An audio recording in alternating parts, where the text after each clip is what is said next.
Hey, have you seen Etsy's new ad campaign called Shop Other Jeffs? Etsy's slogan is, "One Jeff should not rule all of commerce."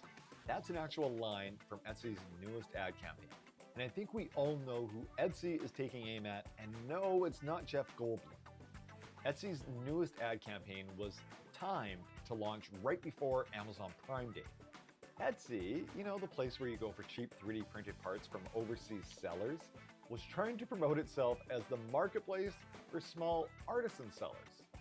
Well, this campaign is genuinely a desperate move, but I'm not surprised. It's definitely not the first desperate move that Etsy has rolled out over the last several years.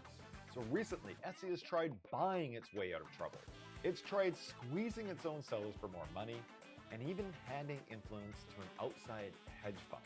So every single one of those moves either failed outright or just bought them a little bit more time. So today we're going to count down the top 6 desperate ploys to survive that Etsy has tried over the last several years.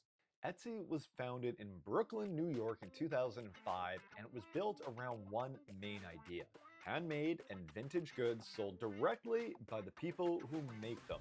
Now, this was in serious contrast to Amazon, the place where you buy mass-produced goods from overseas sellers. Now, Etsy stayed true to this vision for many years, but as soon as Etsy set its eyes on going public, it ditched that vision.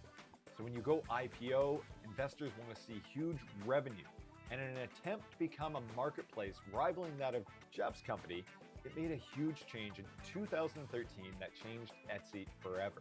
It allowed sellers to have unlimited employees and use outside manufacturers and factories. Now, both sellers and customers were outraged, but instead of reversing course, Etsy doubled down. In September 2015, Etsy launched Etsy Manufacturing, a marketplace connecting sellers with approved manufacturers. Ditching the small sellers that made Etsy seem to have worked, it became one of the biggest winners of the pandemic's online shopping boom during COVID. Gross merchandise sales more than doubled in a single year, and the stock followed, eventually peaking near $296 a share in November of 2021. With that kind of momentum behind it, then CEO Josh Silverman decided that Etsy shouldn't just be a marketplace anymore. Again, investors wanted growth, so the CEO decided that Etsy should be a house of brands, a small portfolio of marketplaces, each one running on the same playbook that had worked for Etsy itself. Now, it's probably a hint to you that this was not going to be a successful endeavor. Losing focus has been a recipe for disaster for businesses basically since the history of entrepreneurship. Etsy's goal was scale, the kind that platforms like Amazon already had. So between 2019 and 2021, Etsy went on a shopping spree. Now keep in mind, this was also during the height of business valuations. So Etsy was buying these businesses arguably at the height of the hype. So first came Reverb, a marketplace for buying and selling musical instruments. It bought that in 2019 for $275 million. In 2021, 2 more deals closed within weeks of each other.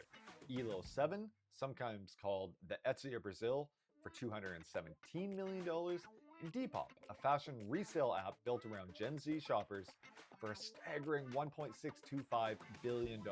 And you can't be blamed if you haven't heard of any of these companies before. Added up, and Etsy had spent roughly $2.1 billion assembling its empire, or at least its perceived empire. So at the time, CEO Josh Silverman told investors that Etsy was moving in a different direction from commoditized marketplaces, who wants those, instead to investing in its house of brands. Keep in mind, this was right around the height of the Game of Thrones craze, so the house of anything sounded great. Well, unfortunately, it wasn't so great. A little bit over a year later, Etsy disclosed that it was writing off more than $1 billion across 2 of those 3 deals. So this act of desperation to buy its way to growth was an absolute failure for Etsy. Alright, so if buying new marketplaces isn't fixing the math, the next move was simpler, right? Well, all Etsy had to do was milk its sellers on the marketplace it already had for more money. In 2022, Etsy raised its transaction fee from 5% to 6.5%. That might not sound big, but it's more than a 30% jump. Sellers responded with a week-long strike and a petition that drew nearly 50,000 signatures. But still, the fee stayed. The following year brought a second wave of seller anger, this time over payment reserves. Etsy began holding back portions of sellers' own earnings for weeks at a stretch, sometimes without a clear explanation about why it was doing that. Now, if you're an Amazon seller, you probably are facing similar frustration with Amazon's new DD7 payment reserves. But Etsy, they are way worse when it comes to payment reserves. Sellers still bring up Etsy's payment reserves constantly, with some referring to the platform's policy as reserve jail. And in this jail, your money stays frozen for 45 to 90 days, even when you have a 5-star rating and no rule violations. So sellers were absorbing higher fees and payment freezes at roughly the same moment that Etsy's acquisition strategy was quietly failing in the background.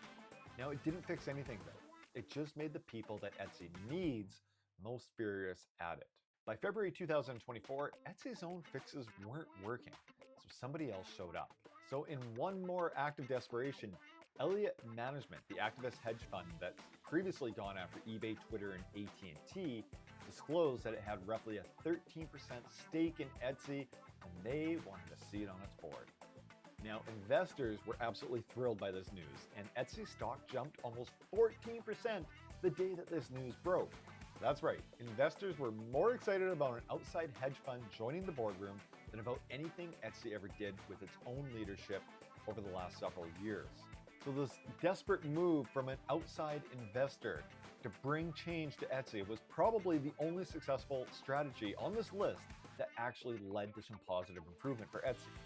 Now, once Elliott joined the boardroom, they started to undo all those acts of desperation that Etsy had taken over the last several years. Elo 7 was sold in 2023. Etsy never disclosed exactly how much it sold it for, which usually means that number wasn't so flattering. Reverb was sold in April 2025, with Etsy taking in a $100 million impairment in the process. And this past February, Depop, the $1.6 billion centerpiece of the whole strategy, was sold to eBay for roughly $1.2 billion. Sit with that for a second. Every acquisition that Etsy made to chase Amazon-level growth is gone now, and every single one was sold at a massive loss. And this brings us to our last act of desperation. Etsy stock, even after a relief rally this year, is still sitting roughly 70% below its 2021 peak. The acquisition strategy failed, the fee hikes made sellers furious, the reserves made it even worse, and a hedge fund had to step in and try to change things. So what is left for Etsy to try? Well, apparently it's an ad campaign about sellers named Jeff. The Shop Other Jeffs campaign is a desperate ploy to tell sellers that Etsy isn't just an anonymous, mass-produced e-commerce play. It's real people, not billionaires. Unfortunately, a lot of Etsy sellers caught on to this cheap gimmick from Etsy. One Etsy seller described the platform as largely handed over to dropshippers or owners that just pump out AI-generated slop. Another seller described competing against Chinese manufacturers selling identical products and also selling them at a very, very, very cheap price. This last desperate ploy is to divert attention away from yourself and blame Jeff Bezos. Well, let's cover a few things that I think could actually help Etsy. So the first is to actually enforce the policy that Etsy themselves wrote. Etsy rewrote its creativity standards in 2025 to crack down on AI-generated and computerized tool listings, with a stricter rule taking effect just a few months ago. Now, unfortunately, this policy isn't strictly enforced, and the result has been that a lot of stuff that you find on Etsy looks a lot like the stuff that you find on Amazon. Etsy's gotten away from its original vision. The next idea is to limit or restrict overseas sellers from China. Now, when you're shopping on Etsy, you're not looking for cheap, mass-produced products from some factory in Guangdong, China. You're looking for genuine small batch goods from a small seller, not some factory in Qingdao, China. Third, Etsy should fix the payment reserves with actual transparency instead of silence. Reserve jail has become a meme among Etsy sellers because Etsy never really explained the policy clearly in the first place. That's a simple communication problem that Etsy can solve without spending a ton of money. Fourth, Etsy should stop treating acquisitions as a growth strategy and start treating seller trust as a growth strategy. Every dollar spent chasing the next Reverb or Depop is a dollar not spent fixing the platform that Etsy already has. As an entrepreneur myself, I know how disastrous that losing focus and chasing other things can be. Etsy just needs to focus on what it already has. And here's my last and most controversial suggestion. That GameStop's Ryan Cohen is looking to buy eBay. Now, the synergies between GameStop and Etsy wouldn't be nearly as deep as those between GameStop and eBay. However, Etsy is already home to a ton of fandom merchandise, and it's a marketplace itself, so there would be some audience and business overlap. But more importantly, Etsy's in need of a fresh vision. Ryan Cohen might be able to provide it, but even if it's not Ryan Cohen, there needs to be some change at the top for Etsy to not only thrive, but just survive. What do you think?